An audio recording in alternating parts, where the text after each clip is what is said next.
같이 교독할 하나님 말씀은 고린도전서 7장 1절부터 17절 말씀입니다.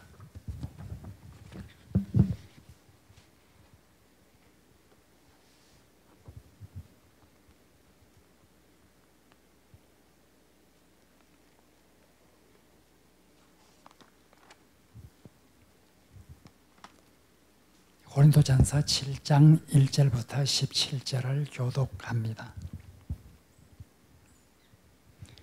너희가 쓴 문제에 대하여 말하면 남자가 여자를 가까이 아니함이 좋으나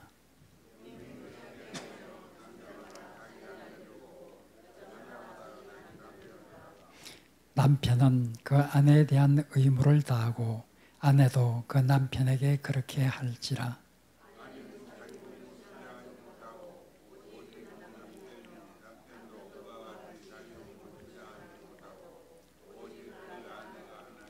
서로 분방하지 말라. 다만 기도할 틈을 얻기 위하여 합의상 얼마 동안은 하되 다시 합하라. 이는 너희가 절제 못함으로 말미암아 사탄이 너희를 시험하지 못하게 하려 함이라.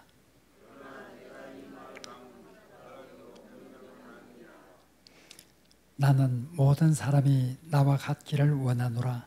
그러나 각각 하나님께 받은 자기의 은사가 있으니 이 사람은 이라고 저 사람은 저러하니라.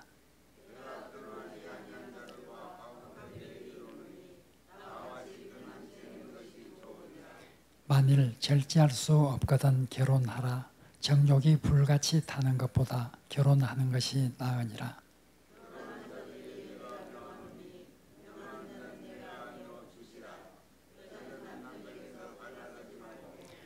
만일 갈라섰으면 그대로 지내든지 다시 그 남편과 화합하든지 하라. 남편도 아내를 버리지 말라.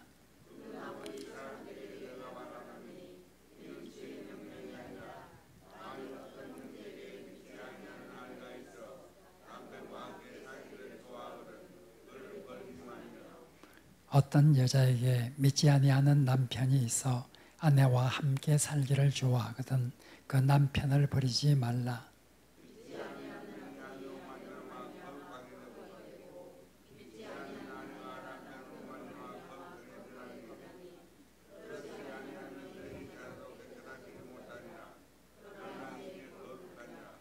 혹 믿지 아니하는 자가 갈리거든 갈리게 하라. 형제나 자매나 이런 일에 구애될 것이 없느니라. 그러나 하나님은 화평 중에서 너희를 부르셨느니라.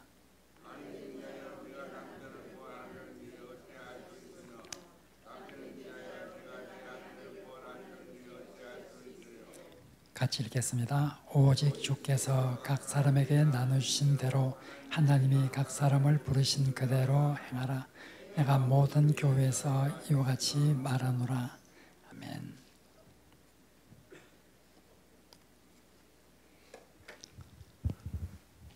지금 우리는 고린도 교회의 문제들에 대해서 공부를 하고 있습니다. 고린도 전서에는 고린도 교회에서 있었던 여러 가지 문제들에 관해서 바울이 교훈을 주고 있습니다.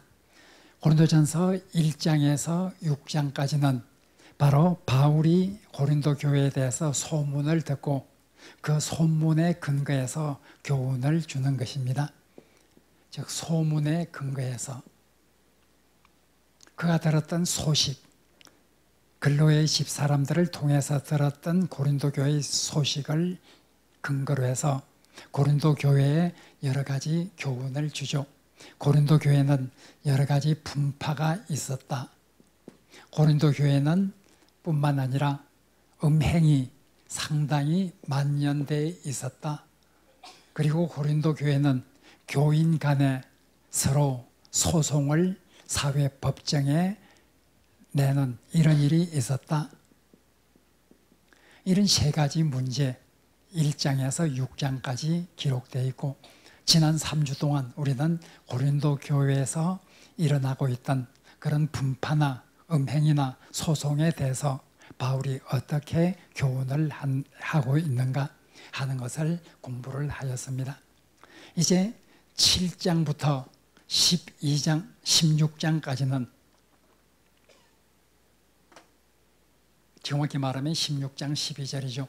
여기까지는 이제 바울이 고린도 교회가 바울에게 보낸 편지에 근거해서 고린도 교회에 교훈을 주고 있습니다. 즉 고린도 교회가 바울에게 질문을 해왔습니다. 바로 고린도 교회는 바울이 목회를 하다가 바울이 개척을 하고 바울이 목회를 했죠. 바울이 떠난 다음에 아볼로라고 하는 사람이 목회를 하였습니다. 그리고 아볼로도 지금 교회를 떠났습니다. 지금 고린도 교회는 목회자가 비어 있는 것처럼 보입니다. 그래서 고린도 교회는 어떤 질문들을 수합을 해서 이럴 때는 어떻게 하는 것인가 하고 멀지 않는 고린도에서 멀지 않는 에베소에 있는 바울에게 편지를 해서 질문들을 하게 되었죠. 그래서 이젠 7장부터 16장 12절까지는 바울이 고린도 교회가 질문했던 그런 질문들에 대해서 답하는 것입니다.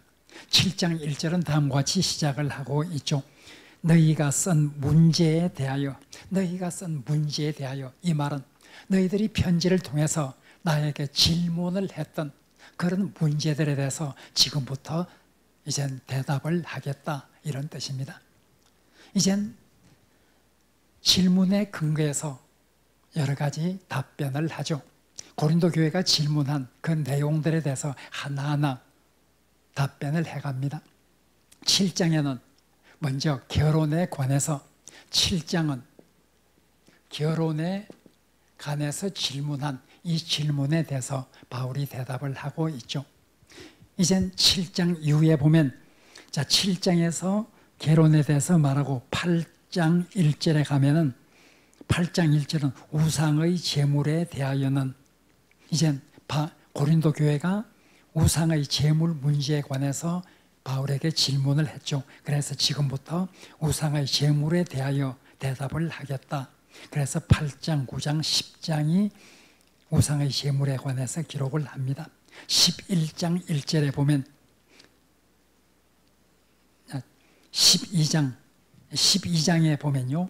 이젠 신령한 것에 대하여 12장, 13장, 14절은 신령한 은사, 성령의 은사에 관해서 바울에게 질문을 했기 때문에 거기에 대해서 대답을 하죠. 자, 이렇게 바울은 이젠 결혼에 대해서, 우상의 제물에 대해서, 신령한 것에 대해서 이렇게 하나하나 바울이 고린도 교회 질문에 대해서 답변을 해나가고 이젠 7장부터 답변을 해나가는데 그 중에 제일 처음 다루는 주제가 결혼에 관한 것입니다. 이 고린도 7장에 나오는 결혼에 대한 결혼, 이혼 이런 여러 가지 교훈들이 기록되어 있죠. 자, 우리가 유의해야 될 것은 고린도전서 7장에 나오는 이 내용을 바울이 결혼에 관한 일반적인 기독교적 결혼에 관한 모든 것을 일반화해서 담고 있다. 그렇게 생각해서는 안 됩니다. 지금 바울은 고린도 교회 교인들의 질문에 대해서 답변하고 바울의 초점은 고린도 교회 교인들이 질문하는 그 질문에 초점을 맞춰서 대답을 하는 것이지 바로 그리스도인의 결혼에 관한 일반적인 것을 요약해서 말하는 것은 결코 아니라는 것을 알아야 합니다. 마치 그것은 우리가 고린도전서 13장을 사랑장이라고 말하지만 거기에서 말하고 있는 사랑은 바로 고린도 교회의 당시의 상황, 성령의 은사와 관련된 그런 고린도 교회의 상황에 초점을 맞추어서 사랑에 대해서 말하는 것이지 기독교 사랑에 대한 일반적인 것을 말하고 있는 것은 결코 아니라는 것을 우리가 잘 알고 있죠. 고린도전서 13장이 기독교적 사랑에 대해서 일반적인 것을 요약해서 말하는 것이 아닌 것과 마찬가지로 구체적인 그 당시의 고린도 교회의 상황과 관련되어서 거기에 초점을 맞춰서 사랑에 대해서 말하고 있는 것과 마찬가지로 지금 고린도전서 7장은 고린도 교회에서 질문했던 그 질문에 초점을 맞춰서 말하고 있는 것이지, 기독교적 개론에 관해서 일반적인 내용을 요약해서 말하는 것은 아니라 하는 것을 우선 알아야 합니다. 그렇지 못하면 많은 오해와 잘못된 해석이 나올 수밖에 없죠. 지금 고린도 교회 교인들이 바울에게 질문했던 그 질문은 1절에 요약되어 있습니다. 우리 개역개정은 1절이 정확하게 사실 번역이 되지 못하고 있습니다. 1절에 보면 다음과 같이 말하고 있습니다. 남자가 여자를 가까이 아니함이 좋으나, 이것은 지금 바울이 자기의 생각을 고린도 교회에 밝히는 그런 내용이라고 보지 않습니다. 최근의 학자들, 최근의 이런 여러 가지 번역들은 7장 1절에 나오는 남자가 여자를 가까이 아니함이 좋다 하는 이것은 고린도 교회 교인들이 바울에게 질문을 한 내용입니다. 고린도 교회 교인들이 남자가 여자를 가까이 하지 않은 것이 좋다, 이런 생각을 가지고 거기에 대해서 어떻게 생각하는지, 그렇게 생각하는지 맞는 것인지, 여기에 대해서 질문을 한 것입니다. 이것은 지금 바울이 남자가 여자를 가까이 아니함이 좋다 이렇게 답변을 하는 부분이 아니라 고린도 교회 교인들이 질문을 한, 이 문제에 대해서 질문을 한 그런 질문의 내용이죠. 우리 개역개정에는 바울이 답변을 하는 답변의 일부로 그렇게 번역이 되어 있습니다만, 사실 이것은 오늘날 대부분의 학자가, 그리고 많은 외국의 번역 성경들을 보면 이것은 고린도 교회 교인들이 질문을 했던 그런 질문의 내용으로 번역을 하고 있습니다. 고린도 교회 교인들은, 어떤 사람들은 우리가 5장, 6장에서 본 것처럼 성적인 방종을 행하는 그런 사람들이 많이 있었습니다. 고린도전서 5장, 6장에서 고린도 교회 음행 문제에 관해서 우리가 이미 살펴보았습니다. 고린도라고 하는 그 도시의 특성답게 고린도 교회 교인들도 바로 이렇게 음행을 하는 데 대해서 큰 죄의식을 느끼지 않고 이렇게 살아가는 사람들이 있었죠. 거기에 대해서 바울은 굉장히 단호하게 책망을 하였습니다. 고린도 교회는 한편으로는 성적인 방종에 빠져있는 이런 사람들이 있는가 하면, 한편으로는 성적인 금욕주의에 빠져있는 이런 사람들이 있습니다. 지금 7장 1절에서 바울에게 질문한 것은 남자가 여자를 가까이 해서 성적인 관계를 맺는 이것은 그리스도인으로서 피하면 피할수록 좋은 것이 아닙니까? 우리는 경건하고 거룩하게 살아야 되는데 성적인 행위를 한다는 것, 이것이 바로 우리의 경건과 거룩함에 지장이 있는 것은 아닙니까? 그래서 바로 남자가 여자를 가까이 하지 아니함이 좋다, 성적인 이런 관계를 가지지 않는 것이 좋다, 이렇게 생각하는 그리스도인들이 고린도 교회에 있었던 것처럼 보입니다.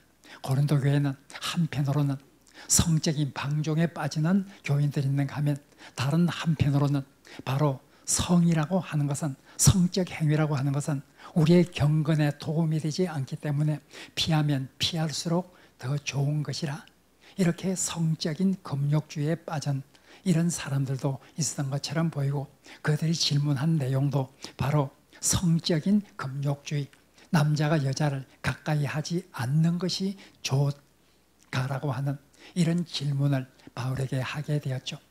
7장에서 말하는, 특별히 7장 1절에서 7절에서 말하고 있는 이 교훈의 초점은 바로 이 고린도 교회의 질문에 초점을 두고 답변을 하는 것이라는 것을 우리가 기억을 해야 됩니다. 우리가 2절을 보면 우리가 잘못 생각하기 쉽죠. 음행을 피하기 위해서 남자는 여자와 결혼을 하고 여자는 남자와 결혼을 하라, 이렇게 2절에 보면 음행을 피하기 위해서 남자마다 아내를 두고 여자마다 남편을 두라. 마치 2절은 결혼을 하는 목적이 음행을 피하기 위해서라, 불타는 정욕을 통제하기 위해서 이렇게 결혼을 하라, 이렇게 2절이 잘못 오해될 수도 있습니다.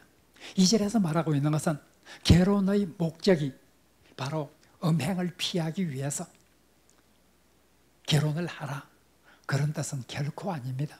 지금 7장 1절에 나타나 있는 대로 고린도 교회가 질문을 한 질문 자체가 성적인 금욕주의를 지향하는 것이 옳으냐, 이 질문을 했기 때문에 여기에 대해서 바울이 말하는 것이죠. 바울은 그렇게 성적인 행위를 하지 않고 혼자 살 수 있으면 살아라, 그게 대해서 바울은 거부하지를 않습니다. 그러나 바울이 지금 말하고 있는 초점은 정말 그렇게 성적인 금욕을 하면서 살아가는 자신이 있느냐, 그렇게 절제할 수 있느냐. 우리가 아내 없이 남편 없이 홀로 살면서 정욕이 있어서 성적인 욕구가 마음속에서 올라와서 성적인 욕구를 해소하지 못하고 지금 고린도 교인들이, 일부 고린도 교회들이 하고 있는 것처럼 음행에 빠지면 결국 그것은 사탄의 올무에 빠지는 것이 되고 마는데, 그렇게 성적으로 완전히 절제를 할 수 있다면 그렇게 살아라.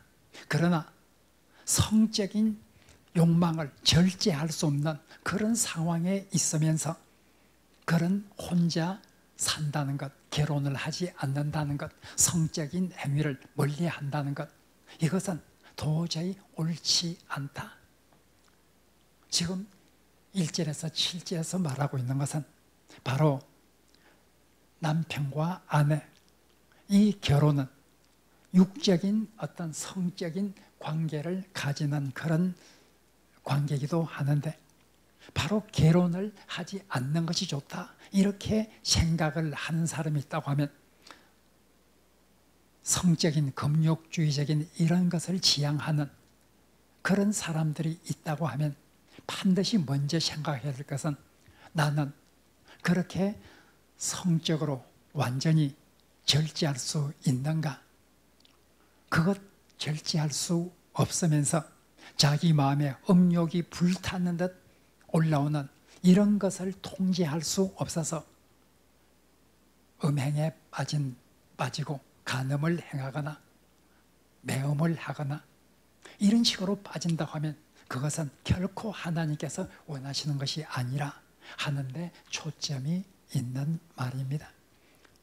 바로 지금 바울은 인간의 마음 속에 끌어오르는 그런 성적인 욕구가 얼마나 강한지 그것을 잘 알고 있습니다.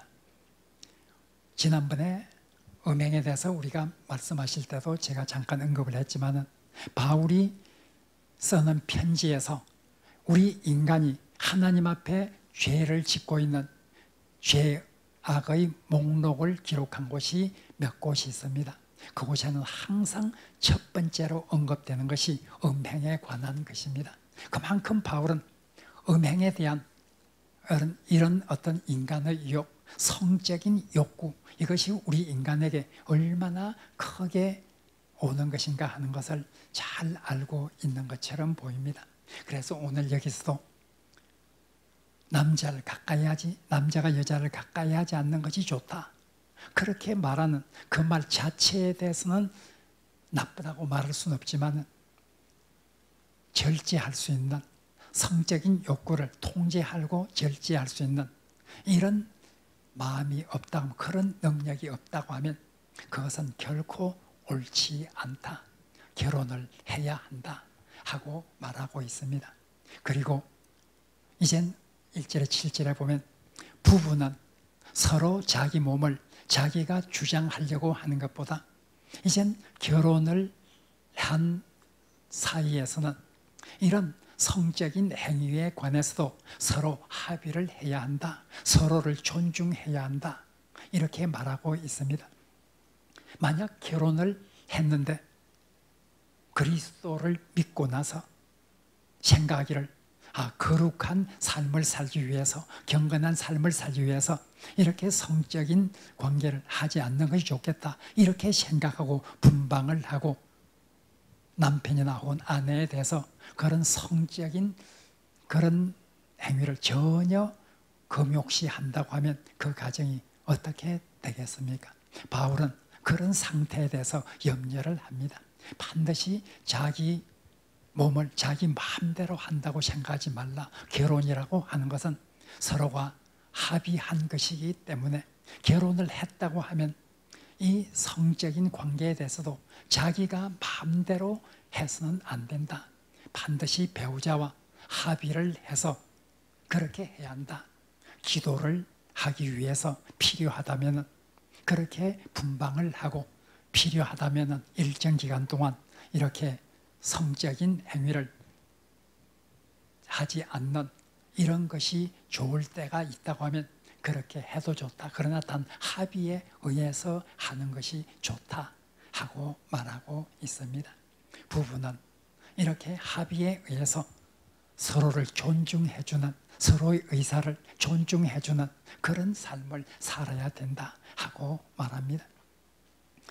바울은 바로 7절에서 말하기를, 이렇게 결혼을 할 필요가 있는 사람들은 결혼을 하지만은 나처럼, 즉 바울 자신처럼 혼자 있을 수 있다면 혼자 있는 것도 좋은 것이라 7절에서 그렇게 말하고 있습니다. 바울은 처음부터 결혼을 하지 아니한 사람인지, 결혼을 하고 난 이후에 이젠 아내와 사별을 한 상태인지 거기에 관해서는 우리는 정확한 정보를 가지고 있지 않습니다. 어쨌든 바울이 고린도전서를 쓰는 이 당시에는 독신으로 있습니다. 그래서 바울은 나처럼 혼자 사는 것이 좋다 하는 말씀을 마지막에서 합니다.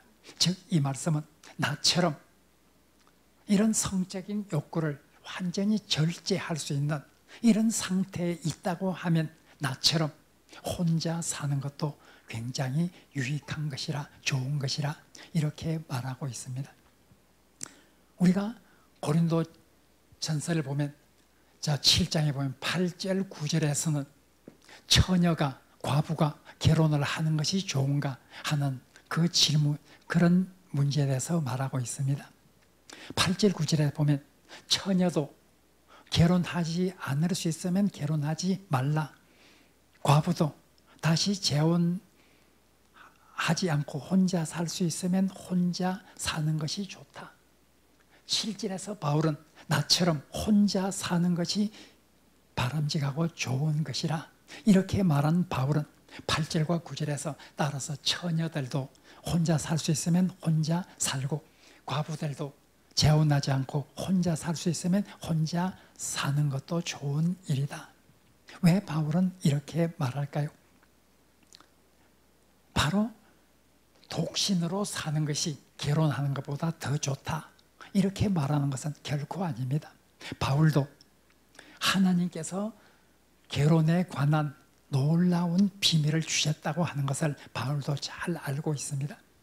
에베소서 5장 22절에서 33절에 보면 바울이 남편과 아내의 관계에 관해서 말하고 있습니다.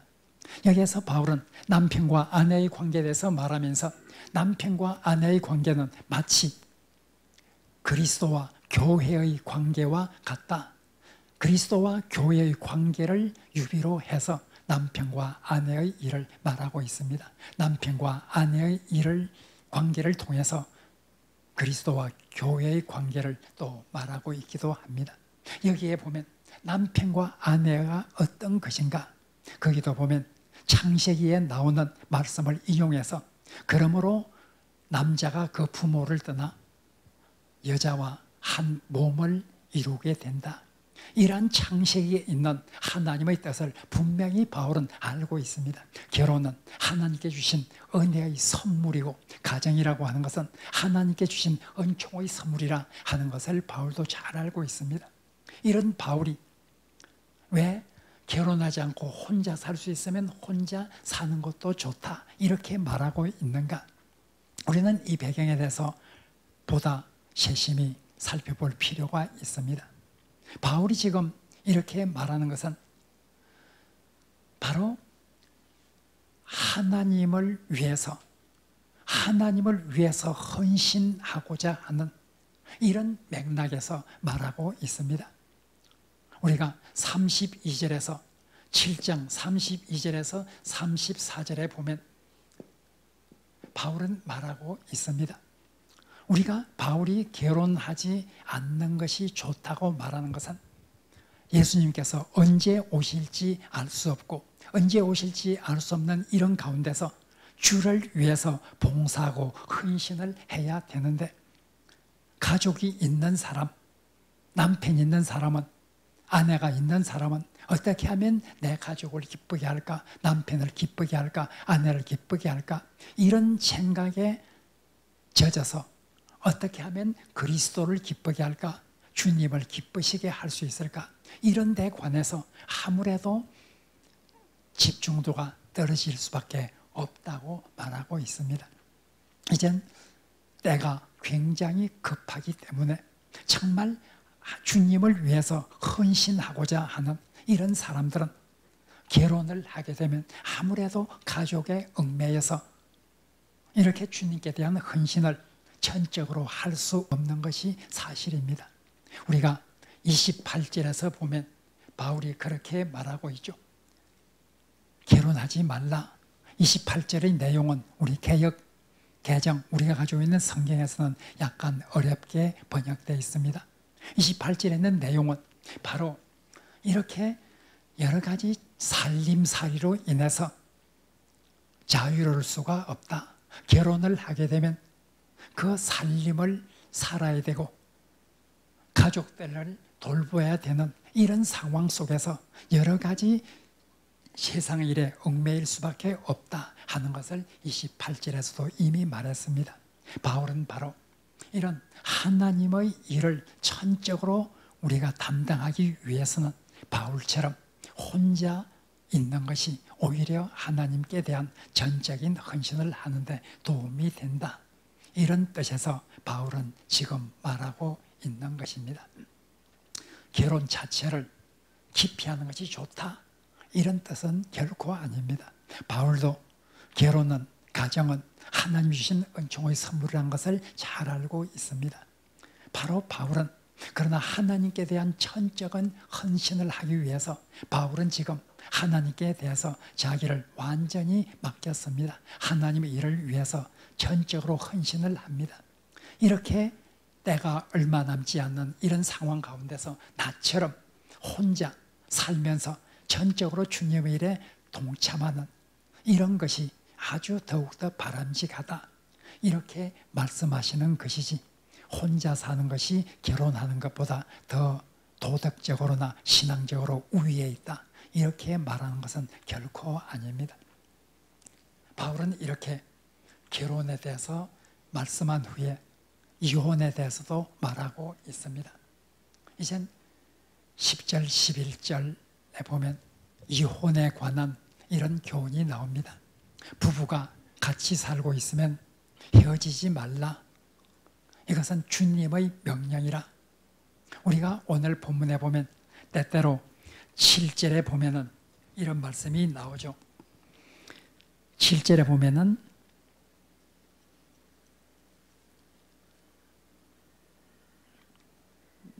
10절에 보면은 그렇게 말하고 있습니다. 명하는 자는 내가 아니요 주시라. 또 12절에 보면 괄호 속에 이는 주의 명령이 아니라. 25절에 보면 오늘 읽진 않았지만은 25절에 보면 처녀에 대하여는 내가 주께 받은 계명이 없어되. 40절에 보면 그러나 내 뜻에는 그냥 지내는 것이 더욱 복이 있으리로다. 나도 또한 하나님의 영을 받은 줄로 생각하노라. 우리 이 7장에 보면 결혼이나 이혼이나 이런 데 관해서 예수님께서 말씀하신 그런 말씀이 전해 내려오고 바울도 그런 말씀을 알고 있는 그런 것이 있습니다. 그럴 때는 이것을 말하는 것은 내가 아니라 주님이시라 이렇게 말합니다.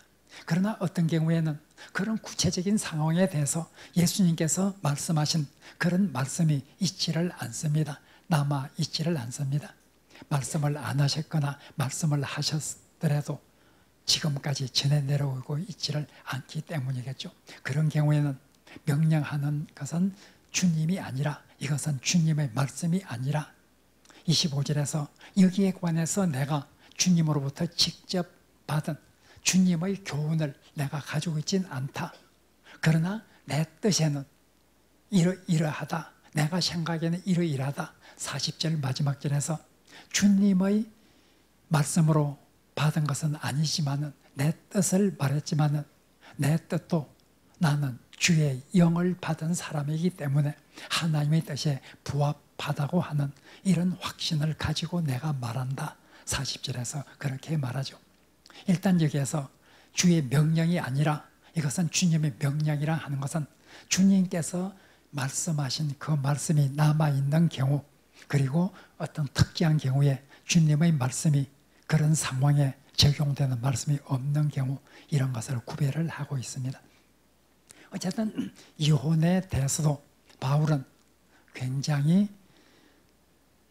하나님의 아들 예수님께서 말씀하신 그 말씀에 의하면 서로 헤어지지 말라 이렇게 말한 주님의 말씀을 인용하면서 부부는 한번 결혼했으면 헤어지지 않는 것이 좋다 이렇게 말하고 있습니다. 여기에 대해서 우리는 물론 많은 질문이 생길 수가 있습니다. 예수님이 음행한 영고, 음행을 했다고 하면 이것은 부부 관계를 근본적으로 깨뜨리는 것이기 때문에 이혼을 할 수가 있을 것이다. 그러나 음행의 영고 외에는 이혼을 하지 말라. 예수님께서 그렇게 말씀하신 적이 있습니다. 그러나 이 이혼에 대해서 예수님의 제자들이 예수님께 물었습니다. 그러면은 왜 하나님은 모세에게 이혼을 할 때 이혼 정서를 써주고 이혼을 하라고 말씀하셨는가? 이혼하는 것이 하나님 뜻이 아니라고 하면 왜 모세를 통해서는 그렇게 이혼 정서를 써서 이혼을 하라고 말씀했습니까? 이렇게 예수님의 제자들이 예수께 물었습니다. 그때 예수님께서 대답을 하였습니다. 원래 하나님의 창조의 법칙은 결혼은 하나님께서 짝지어 주시는 것이기 때문에 이혼을 해서는 안 된다. 그러나 인간이 완악하기 때문에 하나님께서는 어쩔 수 없이 허락을 한 것이다. 이렇게 답변을 한 말씀이 마태복음 19장에 나오고 있습니다. 인간의 완악함 때문에 이혼을 허락할 수밖에 없는 상황. 그래서 하나님께서는 이혼을 허용해 준 것이라 이렇게 말했습니다. 그러면 이혼은 절대적으로 되지 않는 것인가? 우리가 이혼에 관해서 우리가 생각을 해보면 이젠 12절부터 믿지 않는 자들에 대해서 말하고 있습니다. 믿지 않는 사람, 즉 한편의 배우자가 믿지 않는 사람일 때 어떻게 하는가? 그때도 가능하면 이혼을 하지 말라. 믿지 않는 배우자도 믿는 배우자를 통해서 믿을 수 있게 되는지 어떻게 아느냐? 오히려 이미 믿지 않는 자와 결혼을 했다고 하면 믿는 자로서는 헤어질 생각보다는 오히려 믿지 않는 자를 구원할 수 있는 그런 어떤 열정을 가지고 헤어지지 말고 함께 살도록 하라 이렇게 말합니다. 그러나 바울은 오늘 본문에 보면 그렇게 말하죠. 15절에 보면 혹 믿지 아니하는 자가 갈리거든 갈리게 하라. 형제나 자매나 이런 일에 구애될 것이 없느니라. 믿지 아니하는 자가 갈리거든 갈리게 하라. 이 말씀의 뜻은 바로 믿지 않는 배우자가 이혼을 요구할 때는 그 이혼에 응해도 좋다, 그렇게 말하는 것입니다. 믿지 않는 자가 이혼을 요구할 때는, 믿지 않는 배우자가 이혼을 요구할 때는 그 요구에 응한다 해서 잘못된 것이 아니라 이렇게 말하고 있습니다. 이혼을 절대적으로 금지하고 있는 것은 아닙니다. 15절에서도 믿지 아니하는 자가 이혼을 원할 때 오히려 그 이혼에 대해서, 이혼의 요구에 대해서 응낙해 준다고 해서 그것은 잘못된 것이 아니다. 그러나 할 수 있으면 같이 사는 것이 더 좋겠지만 어쩔 수 없는 경우에는, 그런 경우에 바로 헤어질 수 있으면 헤어지는 것도, 그것도 하나님 뜻에 어긋나는 것은 아니라 이렇게 말하고 있습니다. 이혼을 우리가 절대적으로 안 된다, 이렇게 생각하기에는 많은 어려운 점이 있을 것입니다. 왜냐하면 하나님께서 인간의 완악함 때문에 이혼을 허락해 주지 않으면 오히려 더 악이 일어날 수밖에 없는 그런 상황이 많이 있죠. 어떤 사람이 정말 폭력과 이런 어떤 포악함 때문에 노예처럼 살고 있다. 그런 경우에 이혼은 절대로 안 된다. 그렇게 이혼이 안 된다고 하는 이 말씀이 어떤 오히려 사람을 더 노예처럼 살도록 하고 사람의 인격이 완전히 뒷밟혀지면서 끝까지 참고 견뎌야 한다. 그런 식으로만 하나님 말씀이 적용돼야 된다고 하면 그것은 오히려 정말 하나님의 뜻은 아닐 것입니다. 왜냐하면 하나님께서도 인간의 완악함 때문에 하나님의 원래의 원칙은 이혼하지 않는 것이지만 인간의 완악함 때문에 하나님께서 양보할 수밖에 없는 그런 상황이 있기 때문에 하나님께서도 이혼을 허락해 줄 수밖에 없었다 하고 말씀하신 것처럼 어떻게 보면 오늘날도 이혼을 하지 아니함으로 인해서 오히려 더 완악한 인간의 본성으로 인해서 더 고통스럽고 더 환난에 빠질 수밖에 없는 이런 상황 속에서도 이혼은 절대 하면 안 된다, 이렇게 말한다고 하면 그것이 과연 하나님의 뜻이겠는가, 그런 생각을 해볼 수도 있을 것입니다. 그러나 우리가 오늘 바울이 말하는 대로 할 수만 있거든 화평하는 것이 좋고, 할 수만 있으면 우리는 화합하는 것이 좋다, 이런 바울의 말씀을 우리는 예수님의 말씀처럼, 예수님도 그렇게 말씀을 하셨고 바울도 오늘 할 수만 있으면 우리는 화평을 추구해야 되는 사람들이다. 그러나 할 수 없는 경우에는 어떻게 되는가? 인간으로서는 도저히 할 수 없는 상황일 때 어떻게 되는가? 그런 경우마저도 우리가 이혼에 대해서 정죄를 한다고 하면 오히려 이 세상에 악이 더욱더 만연할 수밖에 없는 그런 세상이 될 수밖에 없겠죠. 우리가 모든 것은 이렇게 넓게 바라보면서 우리가 어떤 하나의 원칙을 가지고 절대적으로 변함이 없는, 예외가 없는 그런 것으로 모든 것을 해석해 나간다고 하면 굉장히 인간이 사는 세상은 어렵고 오히려 더욱더 악이 난무하고 더욱더 고통스러운 그런 세상이 될 수밖에 없겠죠. 하나님은 우리 인간이 행복하게 살기를 원하시는 하나님인데 과연 우리의 행복이 어떻게 되는가? 행복하게 살기를 원하는 그런 하나님이라는 것을 우리가 생각하고 그런 관점에서 우리가 또한 예수님의 말씀을 이해하고 바울의 말씀을 이해해야 될 필요가 있기도 하겠죠. 일단 오늘 바울은 이렇게 7장에서 결혼에 관한 많은 교훈을 우리에게 주고 있습니다. 근본적으로 오늘 7장을 통해서 주려고 하는 것은, 결혼이라고 하는 것은 하나님의 어떤 선물이 선물이다. 그러나 우리가 하나님을 위해서 하나님께 헌신하기 위해서 혼자 있는 것도 또한 더 좋은 일이다. 그러나 혼자 산다고 했을 때 반드시 기억해야 될 것은 자기의 성적인 욕구를 절제할 수 있는가 하는 이 질문을 깊이 생각하고 거기에 대해서 나는 할 수 있다. 그렇게 생각이 든다고 하면 혼자 사는 것도 더욱더 좋은 일이라 바울은 그렇게 말하고 있다는 것을 우리가 꼭 기억해야 할 것입니다. 그리스도인들의 가정이 정말 행복한 가정이 되고 그리스도인들의 가정이 하나님께서 원하시는 이런 가정이 될 수 있도록 우리가 또한 열심으로 노력해야 된다는 것을 우리에게 잘 말해주고 있습니다. 우리 사랑의 빛교회에 속한 모든 가정들이 행복한 가정, 정말 하나님께서 우리가 행복함으로 말미암아 하나님께서 행복하게 되는 그런 가정들이 될 수 있도록 우리가 다 같이 노력하는 하늘의 백성이 되기를 바랍니다. 말씀을 생각하면서 함께 기도하겠습니다.